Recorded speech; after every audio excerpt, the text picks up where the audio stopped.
Alright guys, welcome back. First time I'm trying a live video here. Probably not going to work out because nothing I've done with this truck has worked out up until now. It's the day after Halloween, and this is the Blazer that I was telling you the story about yesterday. As you can see, we are running.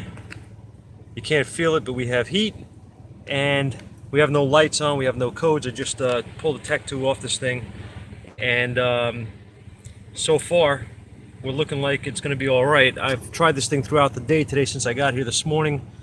As you can see, the security light that I was talking about is blinking. Started up. I have nothing, no codes in any modules. I have nothing going on here. I do have, however, a host of old parts, as you can see. There's your old PCM. What's left of the thermostat that they punched out, the original housing, and here is the ignition switch that we replaced, which was faulty. And as you can see, these are the wires that were cut. I was going to fix this until I realized the switch was bad, and obviously changed it. It comes with this harness part of it, so that's that. And I'm sorry, I missed, somebody said something there, I missed it.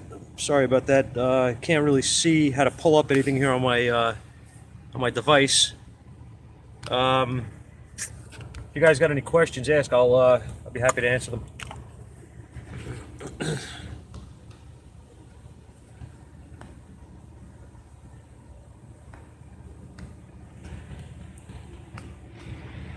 Hey Rich, did the code come back for security? No, it didn't. There's no more codes since I put the PCM in here and the new pass lock sensor. There are no codes. As you can see, the light is out. That light would come on after running for a few minutes. Once I did get it running, and it would set a 1361. More code. Yeah, I didn't sleep last night, man. This truck drove me crazy for days. Like I said, it's got multiple issues. The battery's sitting on the floor over there that I had to replace. That was the first thing we did. Like I said in the other video, it was it had a dead cell in the battery. So started off well and kept going. Show you something else.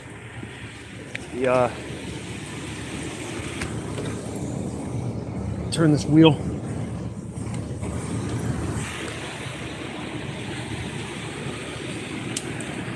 See if I can get a light over here and I'll show you.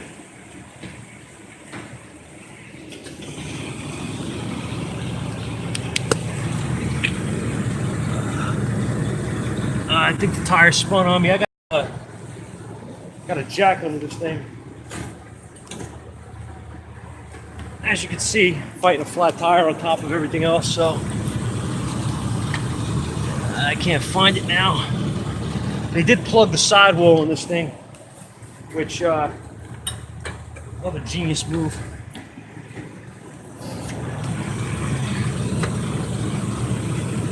There it is. You guys can see it. So 3 plugs in the sidewall, and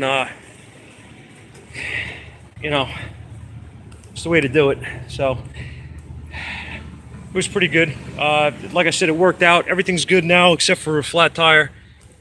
And you're dealing with geniuses, man. I mean, I don't know. I had said in the other video, nothing I did on this vehicle was unwarranted. I didn't change any parts for no reason. I don't throw parts at cars, and this is no different. But this thing was a nightmare. I mean, I want to thank the guys that I called up to that gave me a little bit of insight. I was talking to Keith, and I was talking to Brandon Steckler. These guys are not novices or parts changers. You know what I mean? They know what they're doing. So in the end, I guess we got it done. I still can't explain anything on it.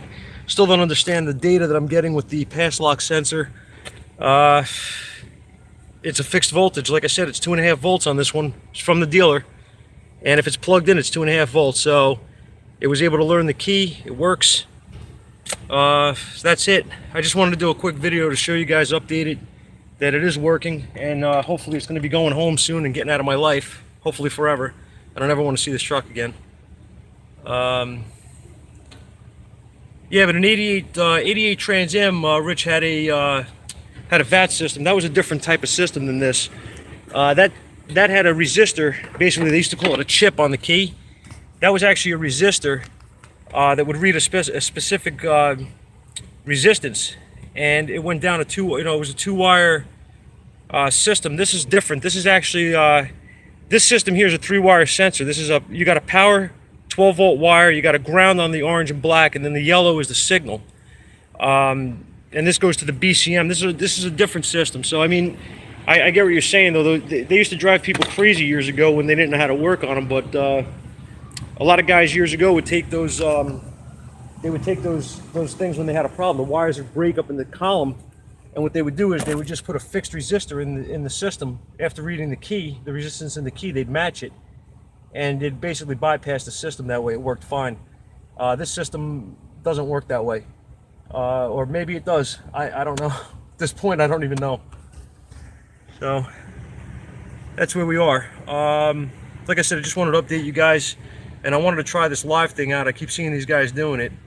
Hall effect, yeah. I guess it's not a Hall effect sensor. I don't think it's a. You know, like I said, when you with the way this thing works, like I said yesterday, is when you put the key in and turn it, there's a magnet inside. I guess it's like a Hall effect, right?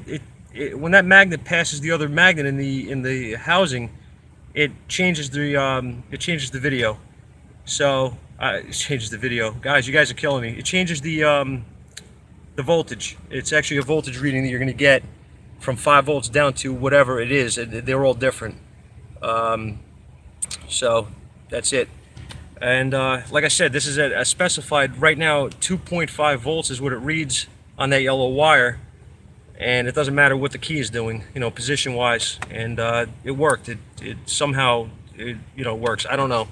Again, if anybody has any input on it and understands why this is doing this, why it's working this way, maybe some GM guys out there or something that are working at a dealer that can answer this. I don't know. What do you throw in? What is it? Throw in a resistor. Yeah, I guess if it's being that this one is working, I guess technically you could put a resistor in there and learn it, right? I don't know. Yeah, the owner is gonna. That's a whole other story, guys. I mean, I'm gonna try to get paid for this job. We'll see how that works out. I probably wasted the last 6 days.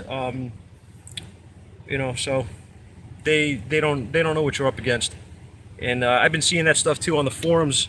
I want to do a video on that actually too. I was actually talking to Scanner Danner back and forth on a message. What do you call it, on Facebook yesterday? He posted something, and I saw some guys on there that were saying some things about Tex, and kind of giving him a hard time about like how he charges, how he could charge for an hour if it took him 5 minutes.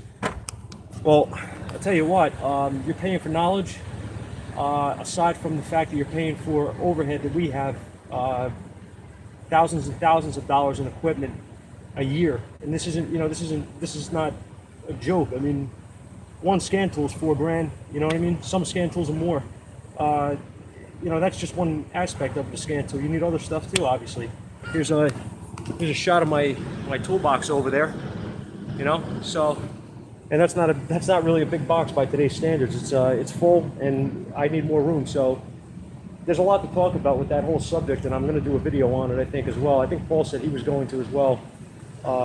It's messed up that we get what we get for diagnostics wise. They don't want to pay us.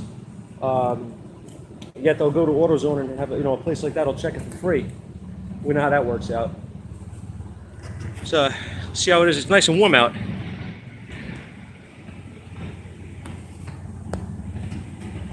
How would you bill on this job? Well, that's tough, man. The whole, I mean, you have an hourly rate for the shop. If I was to charge this guy by the hour, he'd probably, he'd probably have to give me the truck. I mean, what's the point? It comes a point where you get a headache car like this, and you get beat up on it, and that's just the way it is. Cat's gone, man. Cat's got a new home. So, you know, that's what do you call one of those things? I mean, you get beat up, you don't get your pay, you don't get paid. You can't charge the full amount of time you have into the truck. I mean, I can't. It's not going to work. The guy already doesn't want to. The guy already is not happy with, you know, the fact he needed a battery, that he needed an ignition switch, that he, you know, we had to do all this stuff that was preliminary before we got to the original problem with the truck. So, the fact that it had so many things going on, I mean, yeah, I found the ignition switch and battery problem in the first 10 minutes, but what does that really equate to when you got 6 days into chasing a, you know, a multitude of other things going on? What does it really, you know, how do you get paid? I don't know. I don't know how you guys do it, you know, if you do it that way or whatever, but I can't charge the full amount. There's no way. In the end, in all honesty, no, it's not my fault, but it doesn't matter. I mean, you know, we're expected to diagnose quickly, but they don't want to get, they don't want to pay for these kind of things. So it's kind of rough, man. We're gonna end up more than likely, you know, getting a few hours out of the job. I mean, realistically, and we're not making anything on this. We got beat on it. We got beat up, and it's life. Hopefully, on the next one, it'll be different. You know what I mean? I don't know. So that's it. All right, guys. I'm gonna go grab some lunch. I'm starving. Here's the last shot of the Blazer. Hopefully, I can get a picture of it leaving, and I can hang it on my wall. Yeah, Rich, I would love to. You know, every time I try to do a video, man, lately, it seems like I get taken away from it. I did one this morning. I'm going to post up soon for you guys on a Malibu with, it wasn't a scope issue, but it has to do with fuel trims and, you know, my approach to checking it and stuff. But I mean, it's I'm sure you've seen it on other guys' channels, it's the same old thing, but it's something, whatever, I'm going to put it up. And as far as scopes go, I mean, like I said, every time I get involved, I start getting pulled away, so it's hard for me to stay with something and film it, and I'm trying, you know. I'll give it a shot though. I'll try to get some scope videos for you best I can. Maybe one with the U-scope. I know you guys like that thing. Thank you, guys. I'll see you soon.